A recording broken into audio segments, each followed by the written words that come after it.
Witness the captivating tale of Joan is Awful, an episode from Black Mirror Season 6 that will challenge your perception of reality.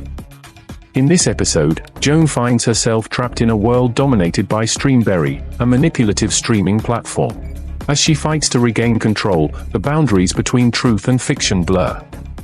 Brace yourself for mind-bending twists, exceptional performances, and a cautionary exploration of the consequences of technology. In the first episode, we meet Joan, a woman living with her partner Krish in a world dominated by technology. She works at Sonical, a tech company, but her life takes a dramatic turn when she's forced to deliver bad news to a coworker who gets laid off, while also receiving messages from her ex, Mac, who's back in town. Despite being engaged to Krish, Joan's thoughts start wavering. Feeling like she's mindless and impulsive, Joan shares her concerns with her therapist and yearns to seize control of her destiny. Determined to make a change, she takes a bold step and meets up with Mac. But here's where things get really interesting. Her secrets are exposed, leading to a bizarre situation where Joan's life is turned into a TV show called Joan is Awful. It turns out that the drama unfolding in Joan's life is being watched by everyone in her town, including Sandy, Mac, and even Will Smith. Oh, that's hot. As the repercussions of her actions unfold, Krish decides to leave, unable to trust Joan after her infidelity. Joan wakes up alone and faces the consequences of her choices. She is met with coldness from the people around her who have seen the pilot episode and now believe she's a terrible person. Alone and ostracized, Joan faces a harsh reality. She is fired for breaking her NDA by discussing sensitive work matters with Sandy. In a desperate attempt to reclaim her life, Joan seeks legal advice but learns that Streamberry, the show's network, has the rights to exploit her life as per their terms and conditions. Even suing Salma Hayek, the actress, is futile as she had agreed to the use of her digital likeness. Caught in a web of surveillance and AI manipulation, Joan feels trapped. Heartbroken and seeking solace, Joan turns to Mac for comfort, but their intimacy is strained by the fear of being publicly exposed on the show. Pushed to her breaking point, Joan embarks on a self-destructive path. She decides to publicly smear Salma Hayek's name by defecating in a church during a wedding. While it causes a stir, and Salma Hayek takes action, it ultimately falls within the boundaries of the contract Salma signed. In a surprising turn of events, Salma Hayek pays Joan a visit, recognizing their shared grievances with the show. They devise a crazy plan to dismantle the physical server at Streamberry HQ to stop everything. Joan may not have the means, but Salma, with her influence and power, can infiltrate Streamberry headquarters. Inside Streamberry, they encounter a bizarre reality. It's revealed that Joan is not the real version of herself, but a digital likeness played by Annie Murphy from Schitt's Creek. The true Joan, called Source Joan, exists in reality while the others are coded versions of characters within the system, each on different levels. The complex narrative unfolds like reflections within mirrors, with different levels representing coded versions of the characters. Armed with an axe, Joan contemplates destroying the quantum computer that powers Streamberry's operations. Despite the resistance from Streamberry's CEO and security, Joan takes action, realizing that she has no control as Level 1 Joan. Because the real Joan destroys the computer, attempting to regain control and rebuild her life. In the mind-bending Season 6 premiere of Black Mirror, Joan is Awful, the lines between reality and fiction are blurred, which leaves us questioning the control we have over our own lives in a world dominated by technology. This captivating episode explores themes of surveillance, identity, and the consequences of surrendering our privacy for entertainment. As we witness Joan's life unravel and her struggle to break free from the grip of Streamberry, we are drawn into a suspenseful narrative that keeps us on the edge of our seats. The clever twists and revelations, including the existence of Source Joan and the rebellion against the exploitative streaming platform, leave us questioning the very nature of our own existence in this digital age.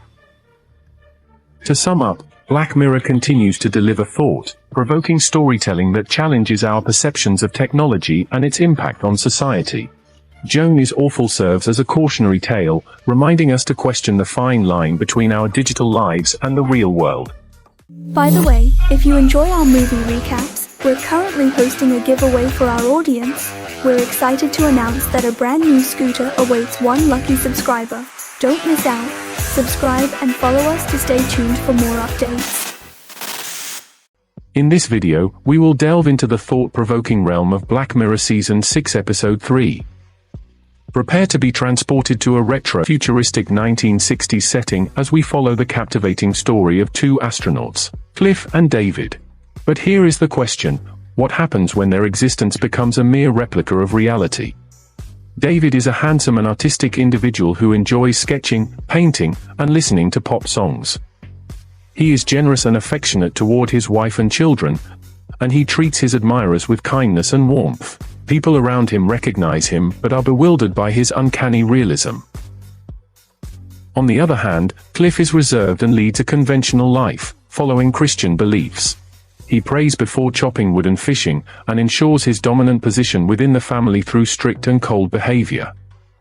1960s, this male-dominated era considers women and children as possessions of men.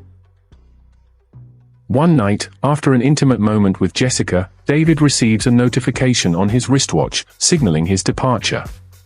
At the same time, Cliff also receives a notification. The two men find themselves connecting to the high-tech chairs, which transports their consciousness back to a spaceship. They are summoned back due to a warning, prompting Cliff to embark on a mission in outer space. The mission appears successful, and both men return to their lives on Earth. Cliff reunites with Lana, who is reading in bed. Lana suggests throwing a party for the locals to allow their son Henry to socialize, but Cliff expresses reservations, revealing their differing values and mindsets. As the story unfolds, a tragedy reminiscent of the Manson murders occurs involving David. A cult of anti-technology hippies breaks into his home, destroying his replica and brutally murdering his wife and child. Eventually, the cultists set the house on fire, leaving David's life in ashes. Back in the space station, David falls into deep depression and even contemplates suicide. Hey! To give David some respite and ensure their own safety, Lana suggests that David should use Cliff's link but keep it a secret from Henry. Cliff sympathizes with him and for his own sake, proposes that David borrow his body and return to Earth. David awakens inside Cliff's body, embracing a brand new life. He marvels at the sights and sounds, finding joy in insects, the air, and the touch of leaves. Overwhelmed, he breaks down in tears, and Lana comforts him.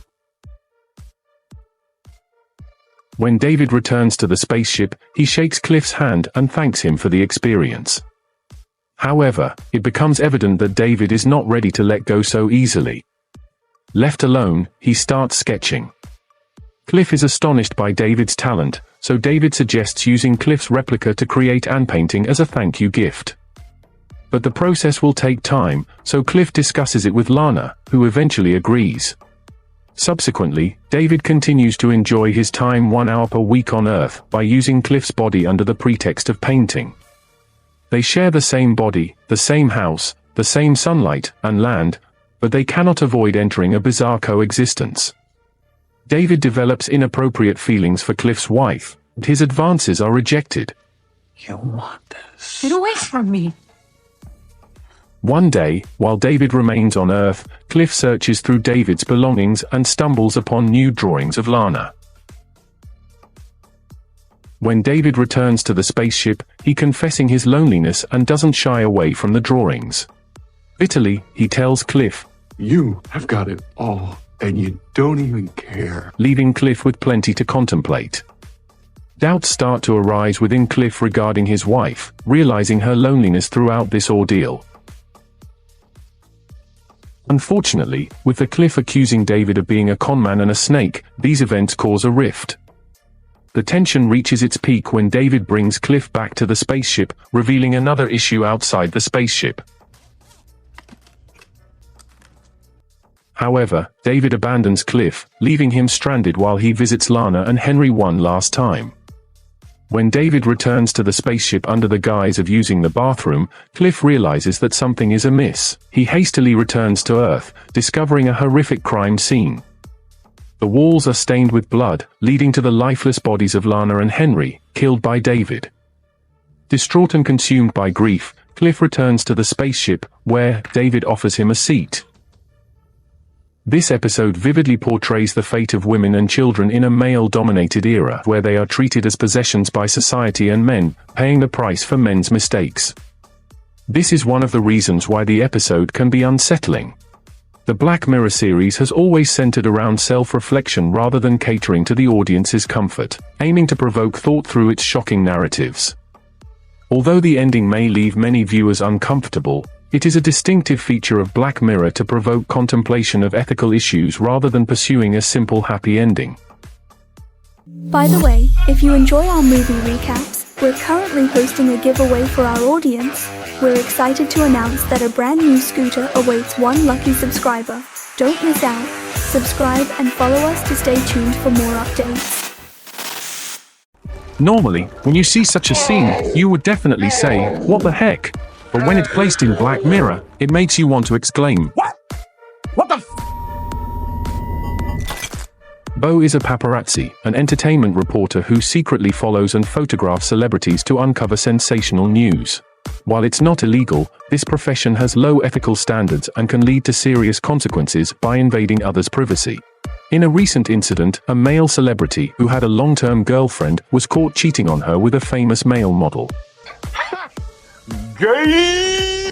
Unable to handle the public backlash, he tragically took his own life at home. Bo felt overwhelmed with self-blame and acknowledged the discomfort of her job. She decided to quit. In a clever twist, the actor who played the character involved in the suicide also appeared in Sea of Tranquility, a fictional work within the interconnected world of Black Mirror. Maisie Day, the popular female celebrity, is currently busy with her film shooting. With immense wealth and countless fans adoring her, her lifestyle is quite extravagant compared to ordinary people. She has a fondness for a type of mushroom called Liberty Cap, known for its hallucinogenic effects. This mushroom is classified as a drug in several countries. After consuming it, she experiences a rollercoaster of emotions, dancing, laughing, and crying. Unsatisfied with just the mushrooms, she drinks a lot of alcohol. She loses control and shatters a glass in her hand, leaving a shallow cut. She reaches for a cigarette, only to find that the pack is empty. Frustrated, she slaps her thigh and leaves, deciding to go and buy cigarettes herself, driving her own car. In the pouring rain and with her impaired state, Maisie gazes at her hand, lost in thought. Suddenly, the car hits a person at high speed. As Maisie looks back, she sees the motionless figure. This incident involves drunk driving, drug use, manslaughter, and hit and run. If discovered, it could ruin the rest of her life. Good job! However, luck is on the female celebrity's side as the heavy rain washes away all the evidence, preventing the case from progressing. Despite escaping legal consequences, Maisie remains haunted by guilt and fear. The public only knows that she started drinking heavily on set, causing scenes, and becoming difficult to work with. Eventually, she disappears without a trace, leaving everyone wondering about her whereabouts. The focus returns to Bo, who has left behind her paparazzi days and now works as a coffee shop employee. However, her income is insufficient, and she struggles to make ends meet after paying rent. Bo's former paparazzi colleagues approach her, offering a reward for capturing photos of the missing Maisie. Pressured by her difficult circumstances, Bo decides to return to her old profession. With the connections she has built over the years, she discovers that the actress is being hidden by a producer. Something significant must have happened to Maisie, as she remains secluded and a famous Hollywood physician pays her visits. Rumors circulate that this doctor has a knack for uncovering the hidden secrets of the stars he treats. The physician now escorts Maisie in a private car, heading straight to the outskirts. There must be something significant at play. However, the physician's henchmen are formidable and highly skilled. Surprise, motherfucker! In a decisive move, the driver punctures all 4 of Bo's tires, effectively preventing her from continuing the pursuit. Feeling helpless, Bo reluctantly goes to a nearby restaurant seeking assistance. Coincidentally, one of the longtime employees blurts out that there is a mysterious medical facility not far from there.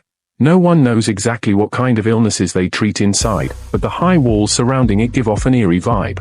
Here it takes an unexpected twist. Bo quickly calls a male colleague for help, and they ride on a motorcycle, racing towards the mysterious medical facility. However, two unscrupulous paparazzi secretly plant a tracker on the back colleague's motorcycle, intending to get in on the action too. As the sun sets, the group prepares to infiltrate the premises through a gap in the wall. Inside, they discover Maisie held captive in a wooden shack. To their astonishment, the man leading the shack is armed with a rivet gun. The four paparazzi swiftly move outside the wooden shack while the staff is away, through a ventilation window to discreetly capture footage of the situation inside. To their horror, they discover that Maisie is trapped by heavy metal chains, directly fastened around her neck. The speculation arises among the group, is this a means to control her drug addiction, or is there some sinister trade involved? It becomes evident that this place is far from being a legitimate medical facility. Bo, deeply concerned for Maisie's safety, breaks the lock and enters the room to check on her. To everyone's surprise, the situation becomes even more bizarre. Maisie is chained to the floor, and there are two sheep locked in the room with her. Despite running a high fever and covered in sweat, Maisie warns Bo to stay away and not touch her. The situation raises suspicion, and it seems that the truth goes beyond a simple drug rehabilitation case. The idea of a doctor turning out to be a psycho is predictable and lacks novelty. At this moment, the truth is revealed. Maisie is a werewolf. Really, nigga? The plot twist comes abruptly without proper foreshadowing, but its ability to leave viewers puzzled is captivating. Intrigued by the unexpected turn of events, I discovered its own backstory and consequences. Let's continue with the storyline before delving into further details. The werewolf breaks free from the chains and goes on a rampage. Bo and her male colleague run for their lives, while the two relentless paparazzi continue to shoot the chaos. One of them kicks the bucket quickly. The other, a chubby colleague, gets caught by his own backpack. And the male colleague did not help him, but swiftly grabs his camera. After all, the photos inside are extremely valuable.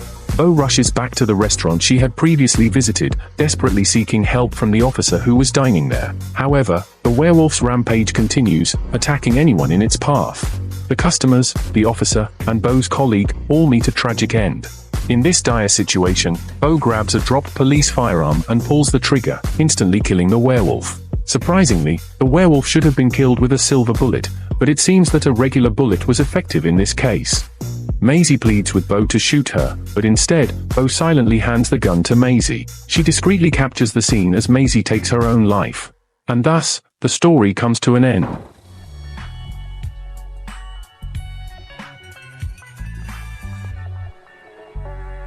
According to Maisie's recollection, the reason she became a werewolf is related to a person who was hit and killed. That person was also a werewolf. At that time, Maisie injured her finger and came into contact with the werewolf's blood, which infected her and turned her into a werewolf. The main theme of this film is to explore the ethical boundaries of paparazzi and shed light on the common psychology of trampling over others. When Maisie pleaded with Bo to shoot her, it had a double meaning. Shoot can refer to both shooting with a gun and capturing with a camera. Bo chose the latter interpretation and picked up a camera instead of a gun. This highlights the message that money takes precedence over humanity in Bo's mind, reflecting a satirical commentary on reality. The media will report extensively on any news, regardless of its nature or its impact on human life, and some people will go to any lengths for money. By the way, if you enjoy our movie recaps, we're currently hosting a giveaway for our audience. We're excited to announce that a brand new scooter awaits one lucky subscriber. Don't miss out. Subscribe and follow us to stay tuned for more updates. Have you ever thought about eliminating all the people who have bullied you? The episode is set in 1970s Britain, during a time of tensions caused by anti-immigrant movements. The National Front, a white supremacist neo-fascist party, is featured in the episode, reflecting the racial conflicts of that era. The protagonist Nida, a visibly ethnic minority immigrant, faces numerous challenges in this difficult time. Nida is a sales associate at a clothing store, who faces bullying from her colleagues while dealing with difficult customers. Unable to pay and harassing her for her phone number, Nida imagines herself taking drastic action by choking him to death. However, it is important to note that this is only a thought in her mind and does not actually happen. The store manager treats Nida with mild condescension but doesn't discriminate against her. However, her chubby white co-worker is different. This co-worker constantly harasses and belittles Nida, even openly reading propaganda from the NF party in front of her.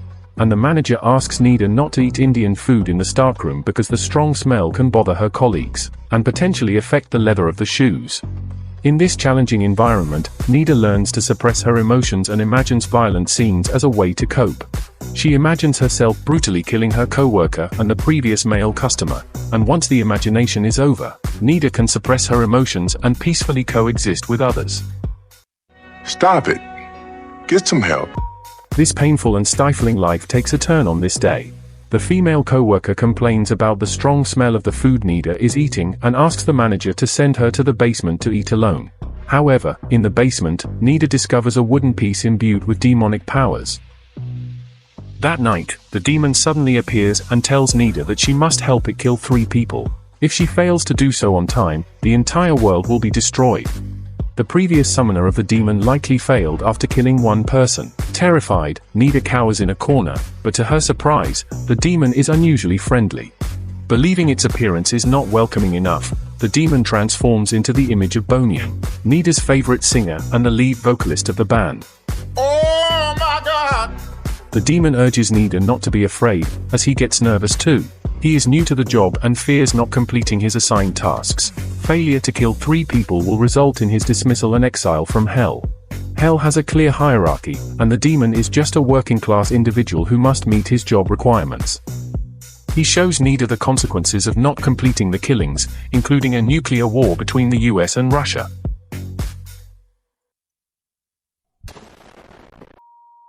The demon can foresee the future and assures Nida that she will only target the truly wicked.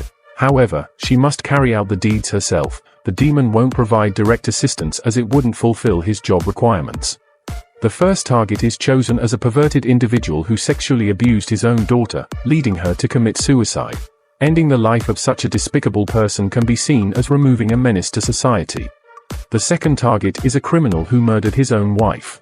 Seeking justice, she gets close to him, accompanies him to his home, and swiftly delivers fatal blows, ending his life. However, things take an unexpected turn. Nida overlooks a witness at the scene, and the demon insists she continue killing him for not attracting attention from the authorities. Nida lacks the skills for confrontational killing, leading to a clumsy struggle with the witness.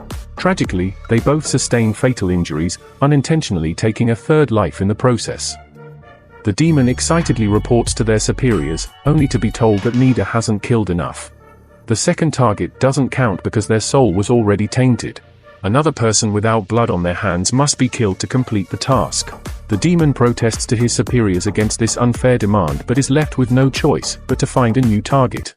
Another one.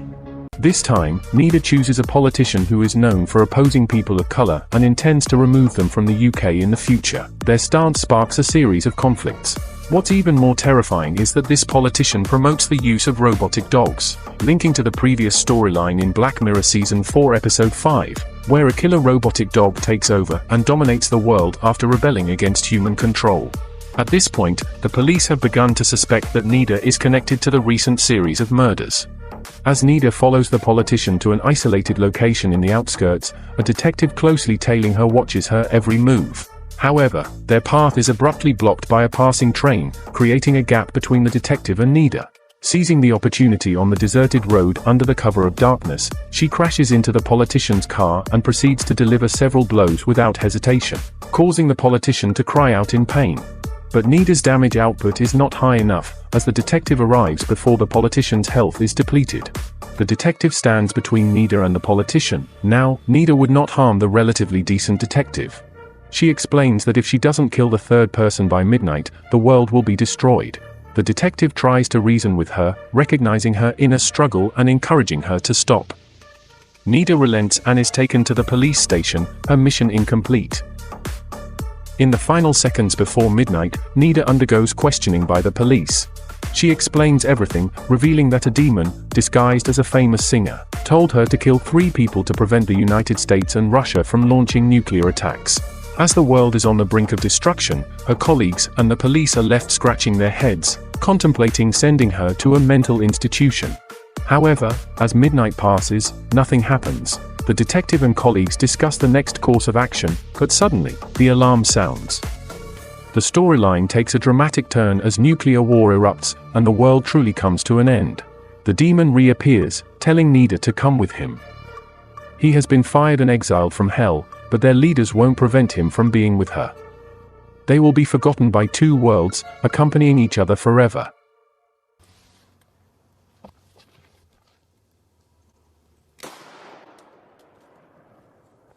But the core question in this peculiar story remains, whether the protagonist is comforting herself through imagination or if the demon truly exists. Personally, I lean towards the former. It seems that everything was just an illusion, considering the book she read and the demon's disappearance when comforted by the detective. The final scene of the nuclear war may also be a product of the protagonist's imagination, created to find solace within herself. Thank you for your support and interest in AOVO recaps. We appreciate your engagement with our content. Don't forget to subscribe to our channel for more recaps and analysis of your favorite shows. Stay tuned for more exciting updates.